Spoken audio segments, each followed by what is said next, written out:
What's going on, guys? JSGC here, and we are here for the second leg Carabao Cup semi-final preview against Burton Albion, which will be coming from the Pirelli Stadium down in the Midlands. Now, Burton, we're 9-0 up, you know what I mean? We're not going to chuck this away. We're going to go to the Carabao Cup final. A more competitive game is going to be on Thursday night, Chelsea versus Tottenham. That's 1-0 Tottenham at the moment, going into that game at Stamford Bridge. So this match is a dead rubber, so there's nothing to play for other than pride for Burton Albion. And I'm not too sure what Manchester City's motivation will be for the game. It's a very uncompetitive game from our point of view, so I'm not too sure how this game will go. I imagine they'll treat it like a friendly, and if Burton Albion really want it and had a real go in this game, they'd stand a good chance of getting a positive result, in my opinion. That's the situation we're faced with. Now, in terms of Burton's form, since that 9-0 loss, they lost at home to Gillingham. They then went and drew 2-2 away at the Keepmoat Stadium, if it's still called that, for Doncaster Rovers away, after equalising late on after going ahead. Burton Albion did, and that was thanks to 2 goals from John Brayford. I'm fairly sure it's John Brayford, the former Sheffield United man, the defender. He came in, Ben Turner didn't start in that game as Brayford was starting, so I'm wondering if Ben Turner's going to miss out again and we'll see Brayford in defence for them. I'm expecting to go with the same strike force that we saw last time. I'm going to see Boyce going up front and then Akins and Harness on the wings. And all in all, they've got enough quality about them to be able to cause us a lot of problems. There's going to be a weaker Manchester City team out for this game. There is no need for any of our big first team players, anyone literally over the age of 25 for Manchester City, to even travel to this game. So there'll be a weakened squad out, and I'm almost certain it won't even be as strong as what it was in the game at the Etihad, where this match is dead rubber. The game is completely killed off. 9-0, Manchester City are going through. So from our point of view, I'm not too sure how this is going to work. City's under 21s, they're in action tonight, so I'll keep a very close eye. It would be better for me to have done this video tomorrow, but it wouldn't have got any views. People are at school, people are at work, or people are doing whatever, or travelling to the game. No one would see the video, and so basically when people start getting home and stuff like that, I mean, you're looking at 5, 6 o'clock, the game's an hour away, people aren't going to bother with the video, where I'd be able to give you a more accurate information. And so I've released it today, and I've not really got much to play with other than the players that have trained. And from the looks of it, we're going to be taking 5 or 6 players away from the under-21s.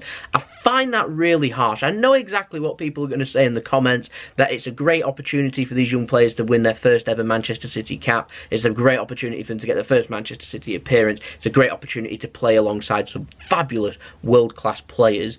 And I understand that, and if Man City weren't in this Checkatrade Trophy game, I would have the whole EDS team out, in my opinion. But we are, and it's a competitive game against a difficult Sunderland side. There is a lot of experience for them young lads to go and learn from this game tonight against Sunderland in the Checkatrade Trophy quarter-final. We haven't chucked the competition. We've got through the group stage. We've faced Rochdale away. We went behind. We did so well to come back from that game and end up winning the game, and they've earned themselves the right to be the only under-21 team left in the Checkatrade Trophy, and we've got one of the best sides in the competition against Sunderland away from home. Sunderland are taking a few fans down to the stadium in Light City. I imagine they'll be taking a few fans as well, so I hope they all have a fantastic day, and it'll be an extremely competitive, brilliant football game.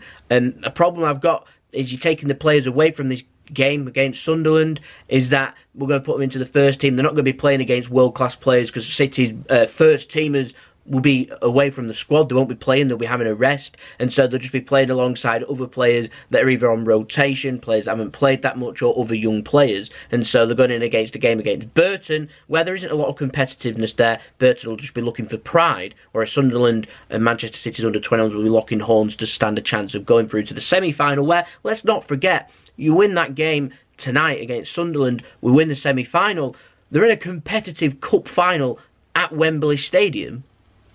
So there's a lot to play for, and so I don't think it's right that 6 of our youngsters are going. It'll be interesting to see who starts tonight for the under-21s. I understand maybe taking 1 or 2 of the players that probably won't feature in the game, but to be able to take 4 or 5 of the players that will be at least on the bench, maybe even starting in the game tonight, I feel like we're weakening our team. What's the point in taking the Checkatrade Trophy that seriously if they're just going to take the team away from them to play it in a dead rubber? And that's where my concern is here, and that's what Manchester City are going to do. So we're talking about decent, good young lads. So I'm talking players like Felix Nemicha that may well be heading into Manchester City's squad. I'm not even too sure some of these players will even be starting, so they're going to go onto the bench, and you know, it's frustrating for me. I hope everyone understands where I'm coming from with this. It feels like it's a little bit of a rant, but what I'm saying is that the Sunderland game is a lot more competitive than what this Burton Albion game would be. I see no reason why the under-18s lads couldn't go to this Burton Albion game and sprinkle it in with a couple of our rotated players and players that haven't got many minutes,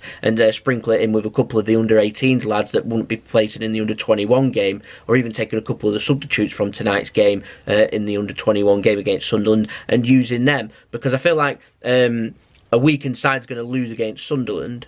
It does nothing for the young lads losing that game, and a load of players are away. Then we have this game against Burton Albion where we see a few of them, but that's about it. They get a 10-minute cameo, and so yeah, it's a bit difficult. So I'm not too sure what team's going to go out in this game at all. It's probably the most unpredictable game of the season. I don't even know who's going to be travelling. Are Man City going to take a couple of the first-team players, or are they not? The situation we're facing with Man City at the moment, though, and the difficult side of it is there's no competitiveness there, and I'm worried that because we've gone on a nice winning streak in all competitions over the last few weeks, that a weakened side here, like I said, there's no competitiveness there. The players won't really be that bothered.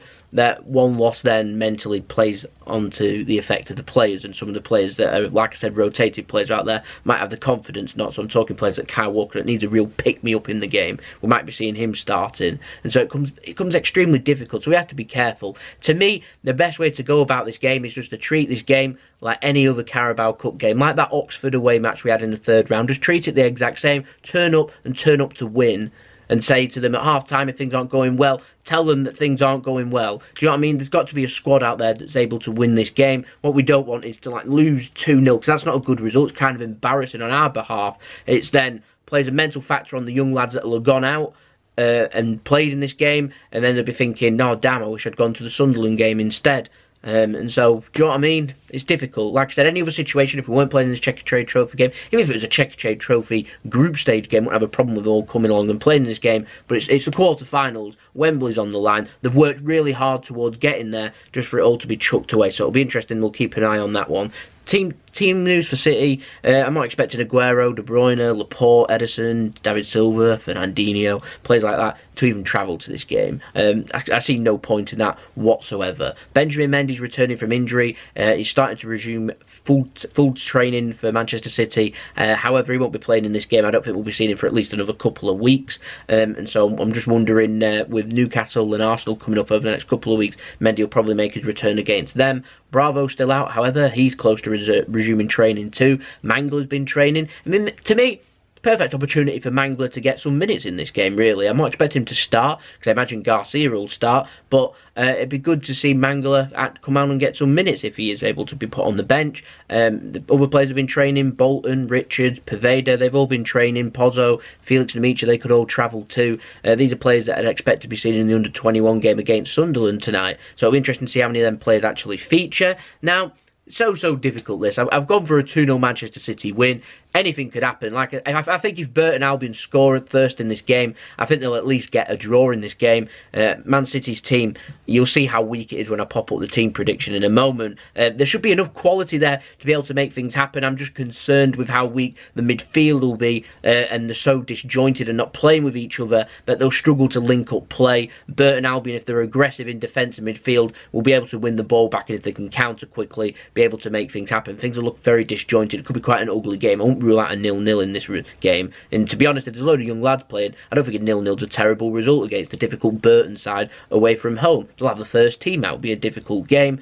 Just Burton aren't aiming to try and knock us out of the competition. They're just aiming to try and score a goal and see what happens. So I'm going to pop up my team prediction now. I've gone for Muric in goal. I'm almost certain that he'll be starting. Now, bit of a debate about Kyle Walker. Should Kyle Walker be given a rest? I've seen people debating about that. Now, the thing is, Kyle Walker won't be given a rest because he has to be able to start games. He has to be fit enough to be able to go in case we get any injuries, so he has to be able to go on the bench. And even then, he'll be training all week, so it's near impossible for him to get a rest. And so this game, the least of our competitive games coming up, I'd start him and then let him have a rest for the next couple of games. No need for him to start in the FA Cup game on Saturday. No need for him to start in the game against Newcastle midweek. Got a couple of big games coming up against Arsenal and Chelsea. We've got weeks rest between them two games, as long as we don't get any replay against Burnley. Then I see no reason why he can't play in them games instead of these ones coming up. So I'd start him today just to get him that little bit of a confidence, because we've got a chance of keeping a clean sheet here.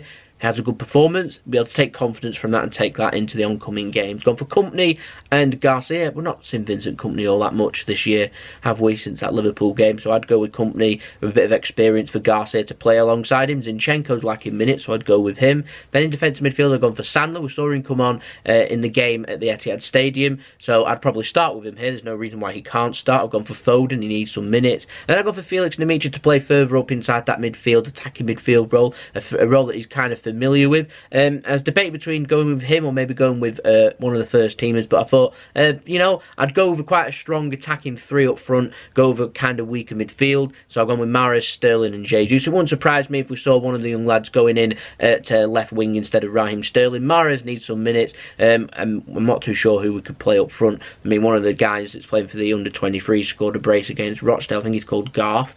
So I'd go with Gabriel Jesus, because I imagine Jesus will be playing against Burnley, so there's another good opportunity for him to add to his goal tally. So that's what I went for. I think the substitute bench will be something like Edison on the bench. Obviously, you'd think Grimshaw would be on the bench, but like I said, I'm expected to see goalkeepers being able to start in the under-23, so I'm expecting Grimshaw to be starting in that one. Last thing we need is Grimshaw. You won't want to play 2 games in 2 days, so I think they'll go with Edison. Going with a bit of experience with Otamendi and Delph, making up, and then going for some young lads. So I've gone for players like Taylor Richards, Pozzo, Pavedo, Luke Bolton even, to make the bench. We might see 1 or 2 more first-teamers in and around there. So it's a bit of everything, really. Like I said, it all depends on that Checkatrade Trophy game. I do hope we take that competition seriously, though, because the lads have worked really hard. I'll be gutted for the lads if things get changed and we end up going out. I won't be disappointed if we go with a strong side tonight and end up losing that game, because they've given it their all. Fair enough, there's no debate there. I'm just a bit concerned that all the hard work's just going to go down the drain here for us in the Checkatrade Trophy. It's a competitive competition, and there's a wonderful opportunity for this fantastic EDS team to be able to get to Wembley in a cup competition final. A lot of these players probably won't ever get to play at Wembley in a competitive final. These players aren't going to play in the League Cup, Carabao Cup final, are they? They're going to be first teamers and rotated players, so it's a wonderful opportunity to take that competition seriously, and they've got a fantastic competitive game. So it'll be interesting to see. We'll have our answer probably around 7 o'clock tonight when team news is announced, so stay tuned to my Twitter and I'll let you know further on from there. But there we go, it's been the preview. If you enjoyed the preview, don't forget, leave a big thumbs up, let me know your thoughts in the comments below. I'm fully aware that quite a few people will probably disagree with me when saying this and they should be given a chance, which I don't have a problem with that. Like I said, ideal situation is we win tonight and we win tomorrow too. That'd be absolutely brilliant, and then there'll be no debate there. It's just I've got some concerns there for a competitive game not being taken seriously because of prioritising this 9-0 aggregate win that we've got at the moment, which is, to me, baffling. But there we go. That's been the video. Don't forget, subscribe if you're enjoying the video. We've got more Manchester City news, transfer videos, previews, analysis and things coming up. We'll have the analysis for this game up Thursday morning, so stay tuned for that one. Check out my social media links there in the description below, so stay tuned to my Twitter. I'll keep you up to date with what the team is tonight for that Checkatrade Trophy game. Go and check that out, link in the description below. Go and check out my JSGC vlogs as well. I'll leave a link to that at the end of the video, along with my brother's partner channel, Mixed, if you want to go and check him out too. Feel free, go and like and subscribe over there, and I'll see you all again for the next video. So, it's been JSGC. Hope you have a wonderful rest of your day. Peace. Ciao for now.